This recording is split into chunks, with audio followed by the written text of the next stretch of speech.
recording going. My name is Mark Hunter, the Sales Hunter. This is Sales Logic Expert Exchange. You see Meredith Elliott Powell. She's here. Welcome. Excited to be here.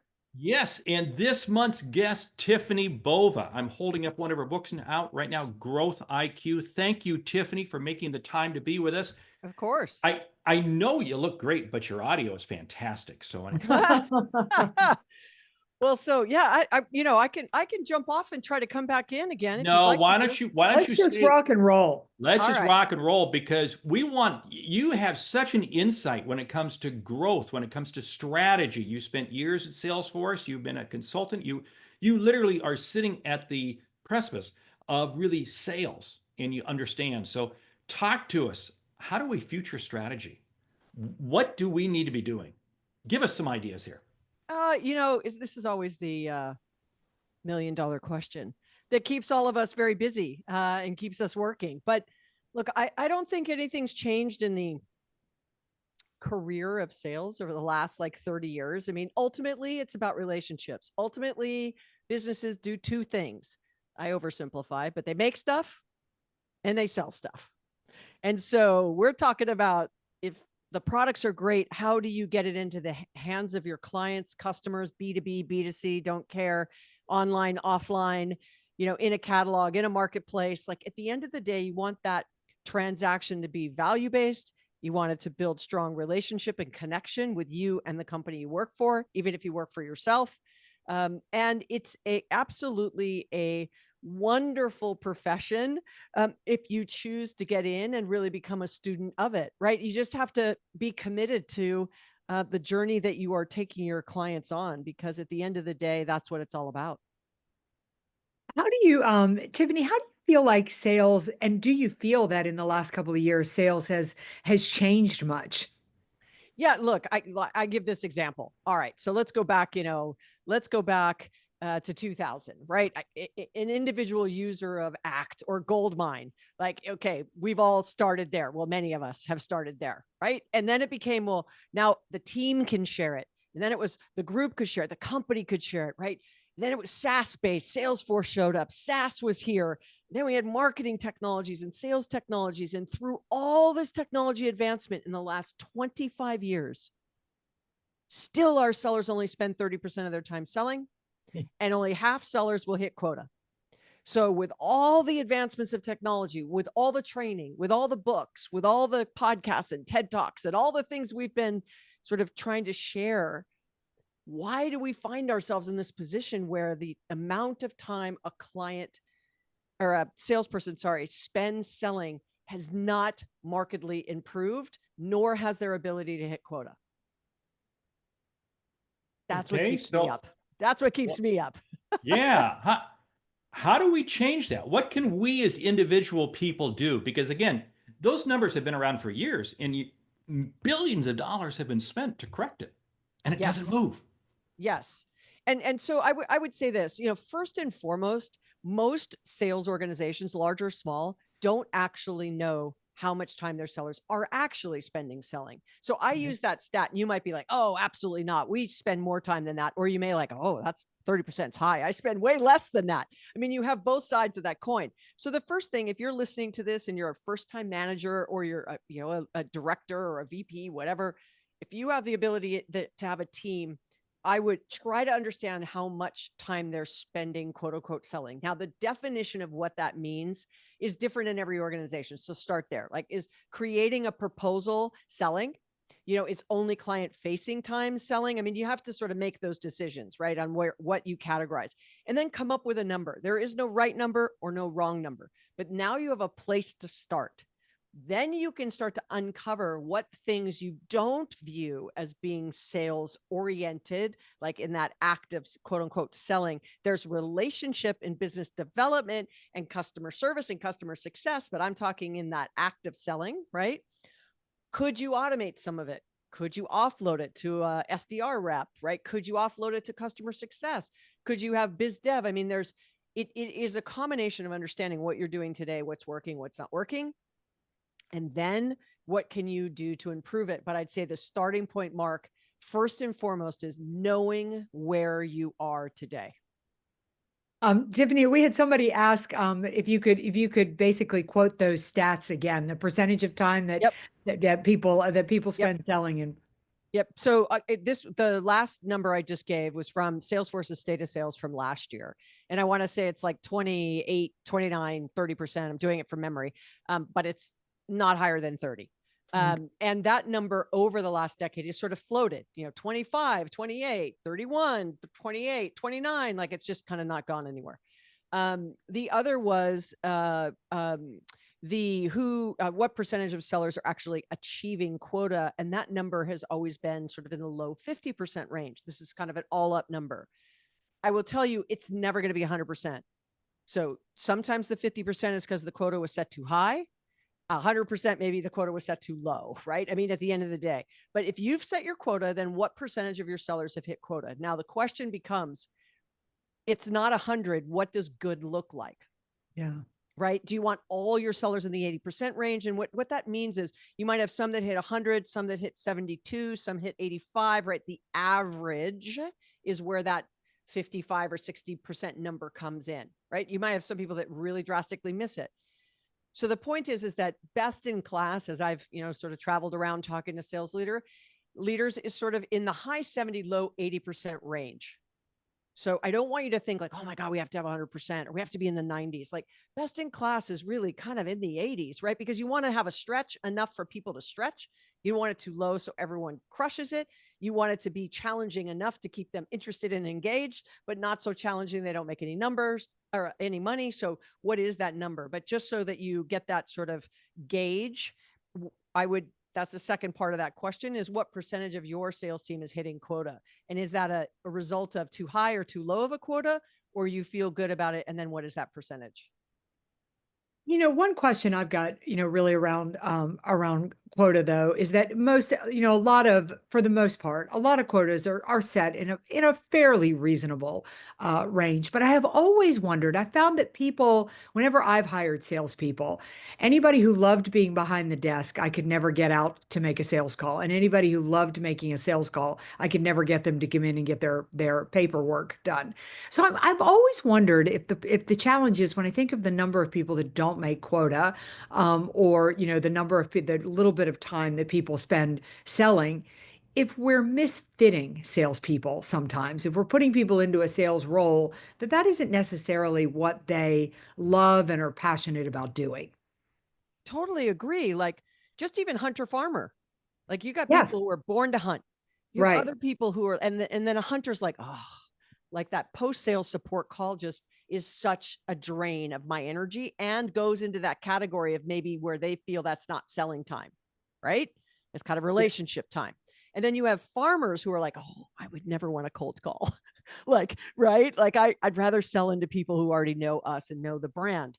So you're not wrong. I mean, Meredith, I mean, I think it's not wrong or right, but I mean, you're not incorrect in that assumption that maybe they have certain skills and where they really want to be successful. But that also lends itself to the fact that we also have been sort of training around there's a sales process.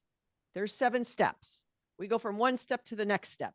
The funnel is the funnel. And that's what, and we all know that sales is kind of messy.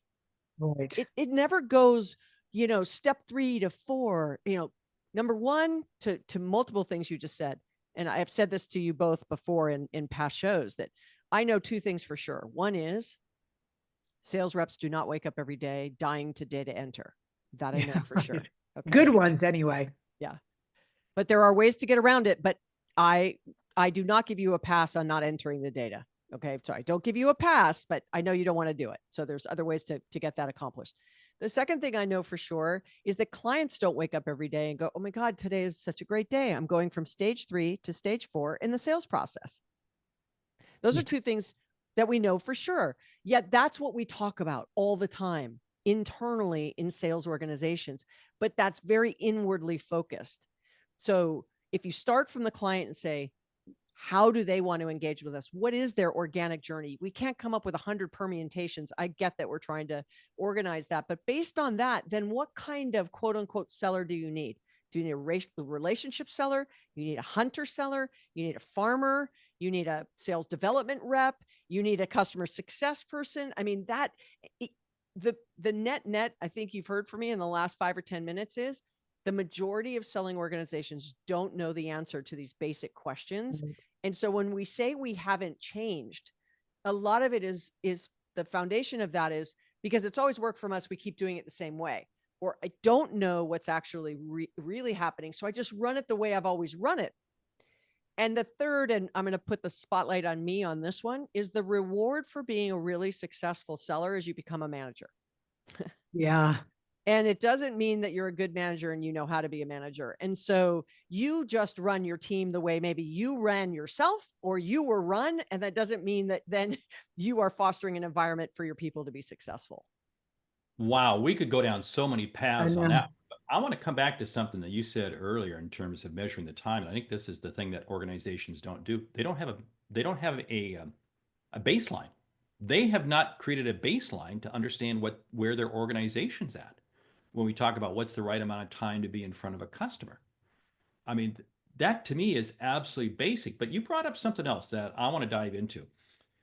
We have a mindset problem in sales. We create the sales process. Come, we don't create the customer process the way the customer wants to buy.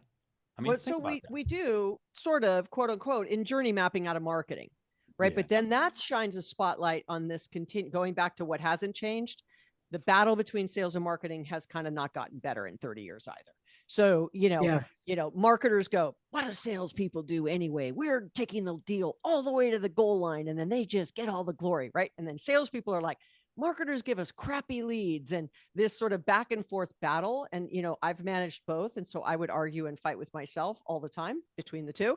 But that sort of lends itself to what you just said. So the journey map of a client. So I've done this with many clients where literally get a wall. If you could see me, you'd see my hands. But if you get a wall long enough with a line in it or a big whiteboard, above the line, I want you to put the journey of a customer. Below the line, I want you to put what a salesperson has to do in order to meet that client in that journey map. Now, it could be an online touch, could be a human touch, call center touch, face-to-face touch, whatever it is, right? Like getting a proposal out the door, like someone wants a quote. What are the 9 things you have to do to get that quote out the door? Talking about wasting time, right? So if you journey map one against the other and you're mapping customer action with employee reaction and then employee action with customer reaction, and you're mapping those two together, trust me when I tell you it is the fastest way to look for inefficiencies and drive up the amount of time sellers are spending selling and making sure you're delivering the right skill, going back to what you said, Meredith, to the client and sort of, getting the right people in the right roles for sales. Now, to do that, though, that requires sales and marketing to get on the same page, which in many organizations is difficult at best. How would you suggest a sales leader start the journey mapping process with or without marketing? So I always ask one question. I did this actually internally at my last life. And as you mentioned, I worked at Salesforce. And so even one of the most successful selling engines in the world, you could argue in technology being Salesforce, standing in a group of sellers and marketers. It was a lunch and learn I was doing internally outside the US. And I just was having a little fun. And I said, I'm going to go off script a little bit. I grabbed a marketing person and I said, it doesn't matter who it is, just come up here. Right. So a marketer came up. And then I said, okay, it doesn't matter. It's salesperson. Why don't you come up? So they're standing on either side of me and I'm standing in the middle. And so I look at one and I say, please define a marketing qualified lead to me. And I said this to the marketer. And then I turned around and I said to the salesperson, please define a marketing qualified lead to me. They could not have been any different. Right. Right.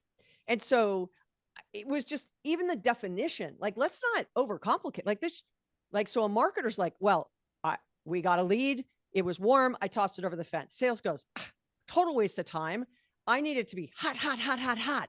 Otherwise, like, give me a marketing qualified lead that scored and then tell me the play, give me what I need to do with that client or automate it. And then I pick it up at a certain time. Like, we don't even agree on what an MQL is or sales qualified lead, however you define it. So again, this is like 101 stuff, but if we don't agree on that, so going back to your question, Mark, if you're a seller and you're like, I can't get marketing on the table, it's literally like sales should define what a marketing qualified lead is. And then the sales leader can go to marketing counterpart and be like, we've defined this because this is starting our quote unquote sales process. And I want to make sure what's coming in the funnel, we're handling appropriately based on what you're giving me. And they may go, absolutely not. That's not an MQL. This is an MQL. And if you start there, imagine the conversations and the dialogues that will begin. But sometimes it's just the basics. Well, it is because again, I look at KPIs. KPIs for marketing is oftentimes the number of leads that they throw over, the fence. Good or That's it. bad. Right. Good or bad, right?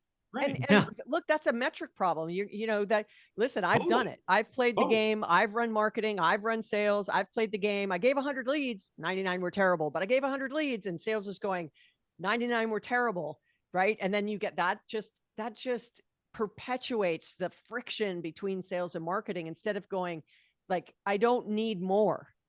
I need more Better. quality. Right. And so, but they may come back and go, I understand you want more quality, but I'm getting measured on volume.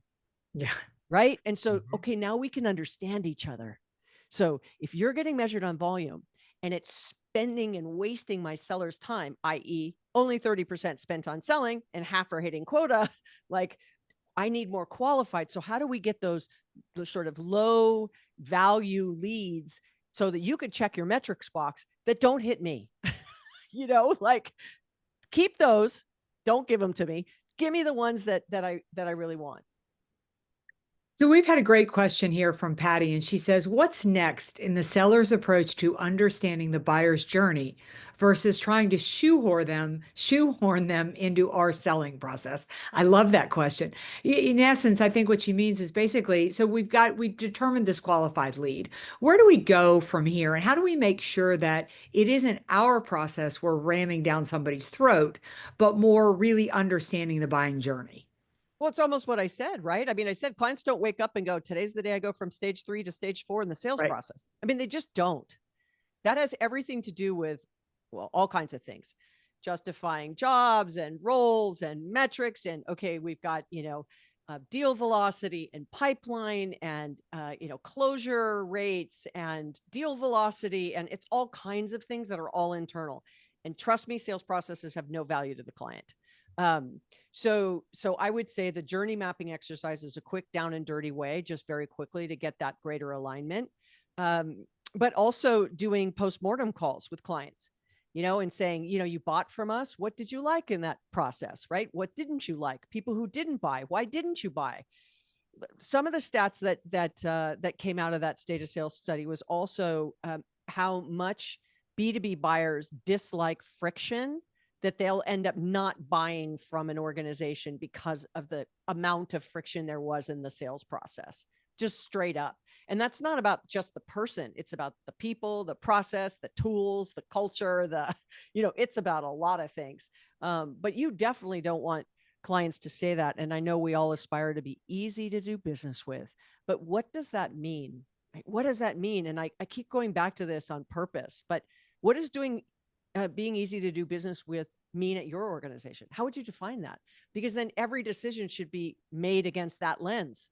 Are we making it easier or harder for our clients to do business with us with the decision we just made? Did we add steps to the process, right? Or remove them? Yeah, I think I could not agree with you more. I think in today's marketplace, removing friction is one of the most important things that you can do. And I think it's something that needs to be analyzed on a regular basis, because understanding that the customer controls the buying cycle, they can really, the moment that it becomes uncomfortable for them, they'll move on. Absolutely. And look, you might have the best product or a better product. Right. But they will go if it's not a great experience. It's like going to a restaurant. The food might be spectacular, but if the service is terrible, you're not going to go back. Right. So are you going to be, you're just like, okay, well, it's going to be a horrible service experience, but the food is good. You're like, okay, let me get in that. But I will tell you, the bottom line is the salespeople who win in the future will be those that use technology better than their competition. Full stop. Full stop.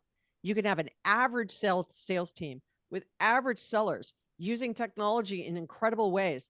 They will win against those that might be better sellers, because the really high powered, high caliber sellers are not the majority of your selling team, right? The majority of your selling team are sort of average performers. And I don't mean that in a negative way. I just mean sort of quota attainment and relationship building skills and hunting and farming skills, et cetera. And so, those that will win will use technology better. Okay, you've teased us. What technology, what tools, what do we need? Because the customer is getting smarter because they have got access to a lot more information. What is it that we need to be doing? Well, I mean, you nailed it, Mark. I mean, at the end of the day, our customers know what technology can do. And in the consumer world, they're being trained at how frictionless it can be. And then we land in the B2B world and it's more complicated. So if you're listening to this and you're in B2C, it's very different than B2B. But the technology I would say would be AI for sure. But let me be very specific about that. Should you call 100 people today or call 10 who are much more likely to do something with you? I remember getting trained, call 100, 10 call you back, 3 book a meeting, 1 closes. Call 100 people, 10 call you back, 3. I mean, 1996 was the first time I ever had that training, right? And sometimes I'll ask in rooms of sellers, how many of you are told to call, going back to the metric, 100 people today that raise their hands still today in 2025? Okay, let's just start there. That wouldn't you rather have, I mean, obviously I worked at Salesforce, but when I made the joke that sales people don't show up and die to do data entry,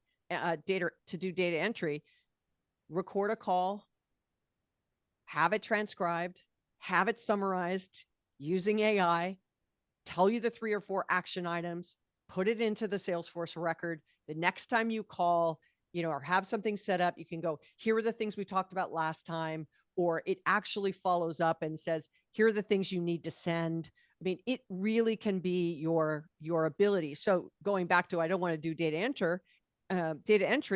If you're listening, and if you, Mark, you and I were having a sales call and you were my client and I was the seller, I'd be diligently taking notes.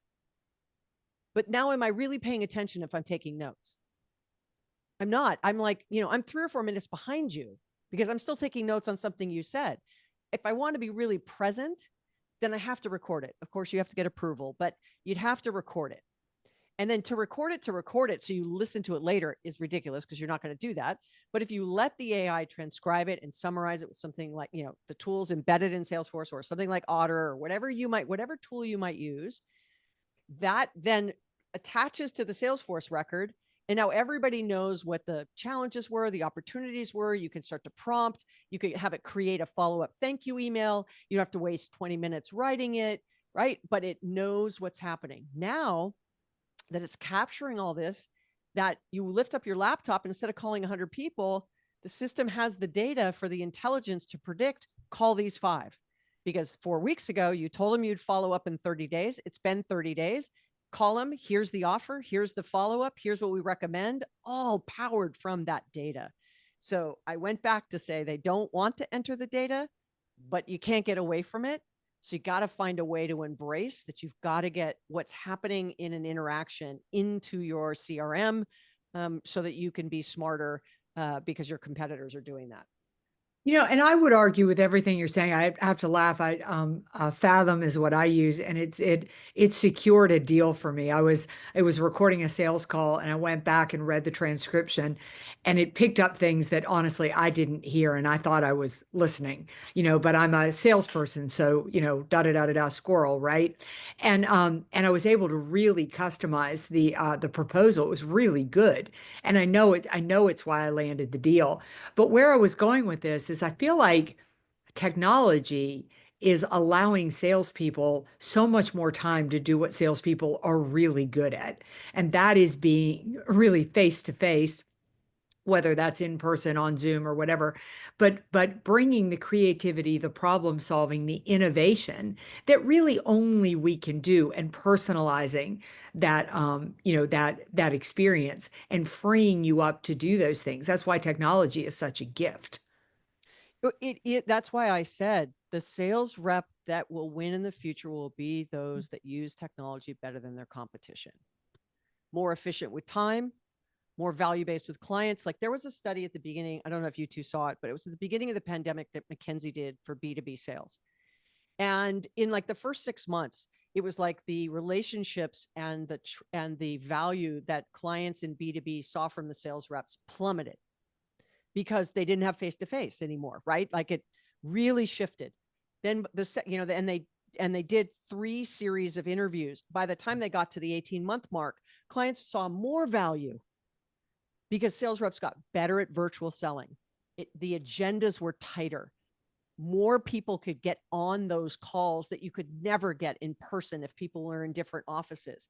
And people got more accustomed to this kind of virtual selling motion, if you will. And so all of a sudden we learned as sellers, like, okay, hold on. I don't need 90 minutes. I need 15. We get on the call. Everyone gets on. It's a touch base. It's a quick run through on the proposal. We answer any questions. We get off. The client felt like value, got what I wanted, didn't waste my time, was spot on, right? It organized correctly. And they felt like the relationships were much more strategic in nature. Let's remember, going back to your comment, Meredith, that that's what clients want. Yes. Because we have to have an hour meeting or a half-hour call because that's what our sales process is. It's not always what clients want. Well, and some of that was driven because, hey, I drove all the way across town. I flew all the way across the country. You owe me an hour meeting. And I think what you just described was strategic relationship. That's the value going forward. Our goal is how do we have a strategic relationship with our customers? That's what they want, because then we're going to be able to bring them solutions. Any other strategies, any other things that you think we as the sales community need to be doing to prepare ourselves for 2026 and beyond? Yeah, I would say this. Look, I've been in and around, I've been selling technology and around technology for more than 30 years. And I would tell you that even when I said, I'm going to start figuring out how do I want to use GPT in my day to day, or how do I want to use AI in my selling motion, right? Or in my customer outreach motion. And you have to make the time to invest. Like, let me play with it. Let me play with prompts. Let me see what works. Let me, listen to a webinar or a podcast like this about what others have done. And you have to constantly be in that learning mindset, even if you are a super successful seller, because someone is nipping at your heels, right? Got to jump right over you. Because again, if you're like adverse to technology, in my head, I have all the information here. I know my clients. I play golf, take them to lunch. I know their kids' names. I've been to their weddings, like all that old style, if you will, quote unquote, selling relationship building is not necessarily what clients want today. So I would say always stay in that learning mindset. Look at your calendar, look at where you're spending your time. How can you use technology to give you time back to do, to Meredith's point, what brings you joy, what you're really good at? And if you then say, okay, I have like 2 hours a day I'm wasting doing this, is it because I don't know how to do it in my CRM tool? Totally possible, right? Totally possible. Is it something we don't have the ability to do? Am I the only one that's stuck in this 2 hours? Like really become like your own CEO of your calendar. And you will start to find that if you're not getting enough at bats, if you're not having enough client dialogue and interaction and adding value, you're going to find yourself in a very challenging quota achievement situation. That's not a strategy to club. Let's put it that way. I think what you just described is perfect reason why we have to have a baseline. We have to have a baseline of how we're using our time, because we're busy, but are we productive? And until we know that, we aren't going Absolutely. to know where to go. You could be very busy going on a hamster wheel. Mm-hmm. I mean, you're just not going anywhere. Yeah. Which is what the majority of salespeople do. I mean, Yeah. let's not consider, and not just salespeople, business, anybody in business. Yeah. But I'd say I'm gonna defend, and I know what you mean, Mark, but I'm gonna defend salespeople a little bit in the sense that they are really, really tightly managed on what they are expected to do, because it's so metrics driven. how many leads, how many calls, how many emails, how many face-to-face meetings, what's in the pipeline, what deal is moving, you know what I mean? It is very like, it's so metric oriented because revenue obviously pays the bills. And so it's like the more metrics I know, the better handle I have on the business. But what that reward, what that advances is this: the seller doesn't get to take some of that sort of power back to say, if you're holding me accountable for the number and you hired me, you have to trust that I know how to get to that number. If I don't get to that number, then I don't have a job. It's super easy in sales. I mean, it's very black and white. There's no gray zone in selling. You hit your number, you don't hit your number. If you don't hit your number often enough or by too much, then you may be losing your job. So I would say that, is the reason that salespeople are like that is because of the KPIs, or they're just naturally like that? I kind of vote for that. It's really a reaction to the KPIs. I think it would agree. I mean, the KPIs kind of sit there like a, either like a stick or a carrot, and people react to it. But I think, I'll tell you, the biggest thing that I've taken away from this challenge today is I feel like I've been doing a really great job, especially in 2024, of really integrating technology into my sales process. But you can always do better. I think about the fact that I've been watching a lot of my competitors, even most of my competitors I'm very friendly with. And, I'll get an email from them and they'll be using some type of new email signature, or they'll send me some type of appointment setting device that's very different, or I get a very follow-up. Yesterday I was on with another speaker, and what she's using from the stage for a survey tool, so much better than what I'm doing, so much more advanced. And so I think by just adopting this mindset, like you said, of it's never good enough, and always looking for the next thing that could be easier, more effective, better presentation, just doing all those things that make you more effective at what you do as a salesperson. Absolutely. But it requires you to have that beginner's mind, right? That Yes. how can I just improve? If you could give yourself, I'll just give you one really crazy example because it really brings this point home. Do you know how much time we, as like humans that are working with computers in a given day, and then across a given sort of week, month, year? So in a year's time, how much time do you think we spend switching applications? Just switching between applications. Like, I'm in Salesforce, I'm in HubSpot, I'm in Google, I'm in Microsoft, I'm in, you know what I mean? Like, okay, just the tabs switching. Too much. Probably 5 years of my life. Probably, I don't know. At least. Yeah. In a year, it's 5 weeks. Wow. Okay. So it's like 9 hours a month. So, yeah, I think that was what it came out to be. These are not my stats. It's a study that Harvard Business Review did. Actually, it's like the time suck of switching costs, and it was just because the average enterprise has about 1,000 unique applications in its four walls. That's a MuleSoft stat. Only 29% of them are integrated. So who bears the brunt of the lack of integration? Imagine a salesperson. How many tools are they in to do their job in a given day?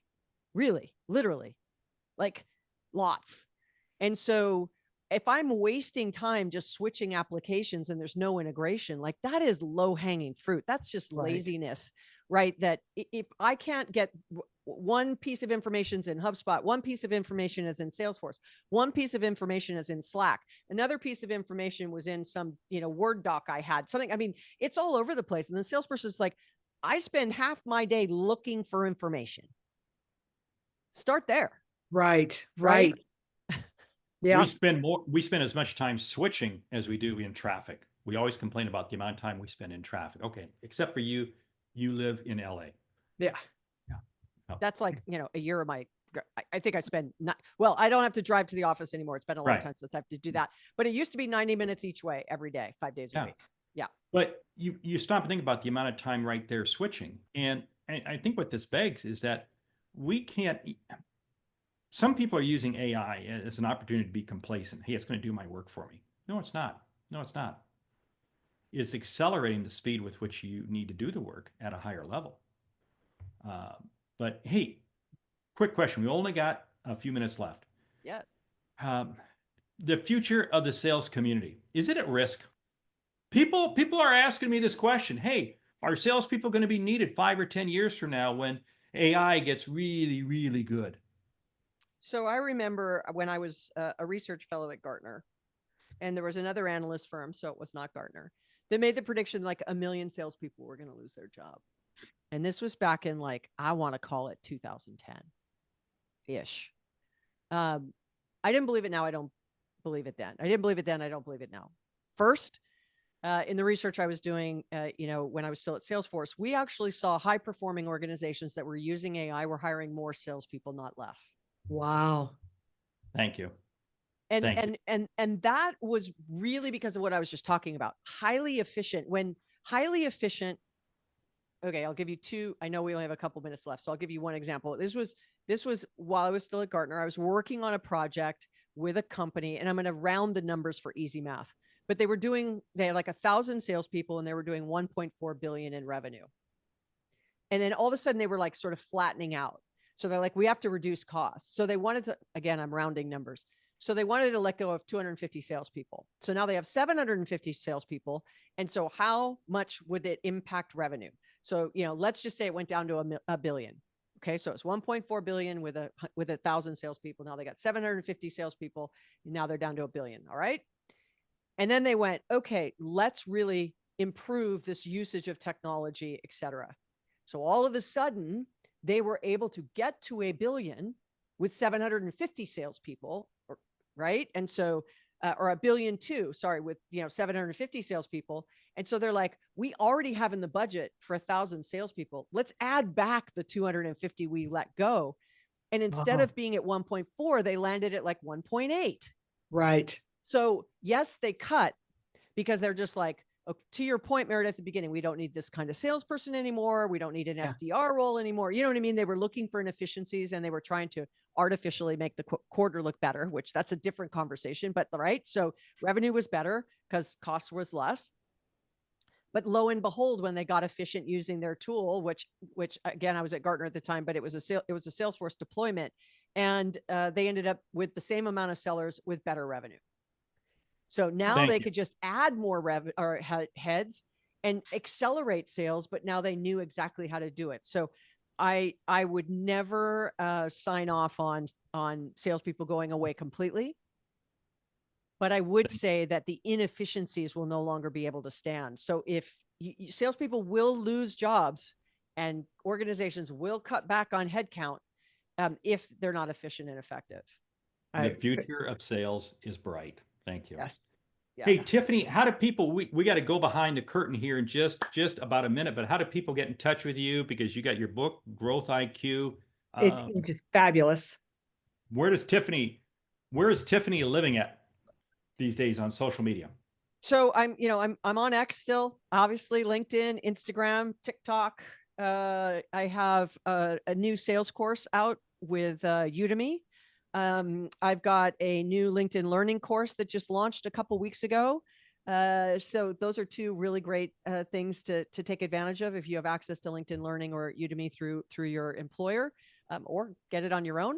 I've got a podcast called What's Next with Tiffani Bova, and then obviously my books. But I made a decision to get back in the analyst game at the beginning of the year. So I'm back advising clients, which has been a whole lot of fun. I laugh when I say I took the year off in 2024 to just keynote and advise.